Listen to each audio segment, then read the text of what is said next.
There is really peace in your mind if you know that your credit card is safe and free from fraud.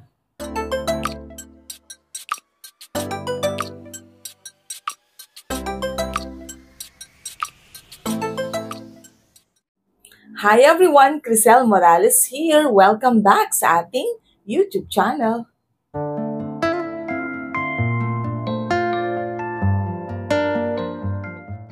There have been questions sa YouTube channel natin nagtatanong all about the virtual credit card. So in today's video, pag-uusapan natin ano nga ba ang virtual credit card? What is the value? What is the function? And what is the benefits of having a virtual credit card? Sa lawak po ng ating industry, finance is a demand. And finance is being represented by credit cards, debit cards, and prepaid cards. Since virtual card ang topic natin for today, I would like to show you examples of a virtual credit card. And I would also like to share na dalawa ang klase ng virtual card natin. Could be debit virtual card or credit virtual card. So, eto yung examples ng debit virtual card. We have with us GCash, Maya, and GoTime. Ito yung pinaka bagong virtual card ko.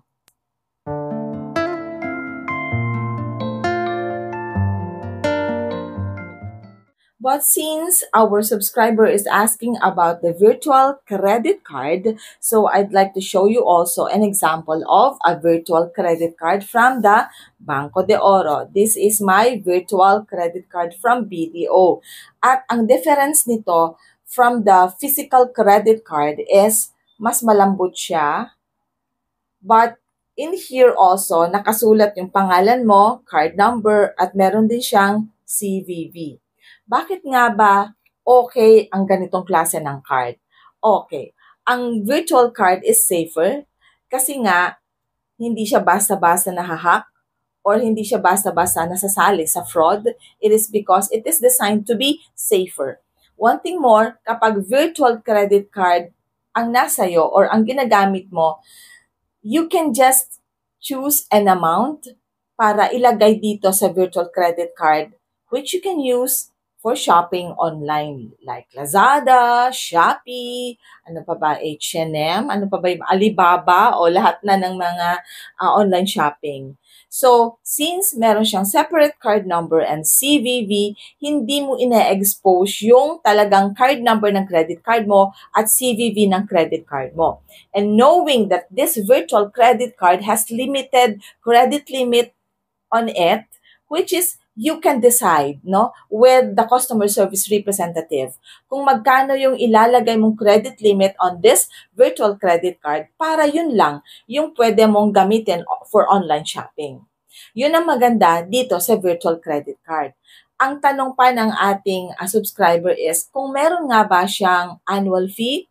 Wala. Walang annual fee ang ating mga virtual credit card. Ang virtual credit card kasi is a special kind of card na binibigay sa atin ni bangko for us to be given the privilege and the opportunity to shop online with all the safety. Kasi nga ang claim ng bangko is if you have the virtual credit card, you are safe. Okay, so I would like also to mention kung ano yung consequence ng ating virtual credit card. Ang ating virtual credit card po ay plainly designed for online shopping at hindi siya pwedeng gamitin pang shopping sa physical store, sa restaurant, or sa fast food.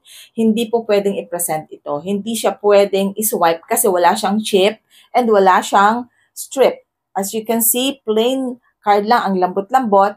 At nakalagay lang dito ang pangalan mo, card number, and CVV of this virtual credit card. Pero wala siyang chip and strip as what I've said a while ago. Kaya yun naman ang consequence ng virtual credit card. It is plainly designed for online shopping. However, yun na nga, kaya siya safe kasi hindi siya basta-basta ginagamit sa kung saan-saan. Hindi siya basta-basta isa-swipe sa kung saan-saan. Kasi nga, nakadesign lang talaga siya for online shopping.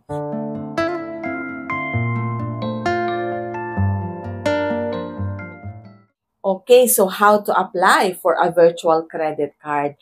You can call the hotline of the bank and then speak with the customer service representative.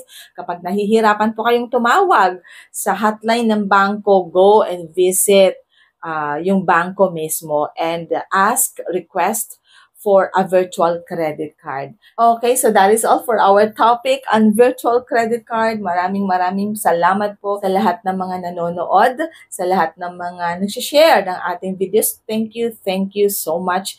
And doon po sa mga hindi pa nag-subscribe, sana naman makapag-subscribe na din po kayo sa ating YouTube channel. Always tap the notification bell down there so that you will always be notified tuwing may mga videos tayong i-upload. And as what I've always been saying, and I say it again and again and again, kahit anong klase ng problema meron tayo, remember that life is beautiful because God is so good. Bye, everyone. Da da da da da da da da da da da da da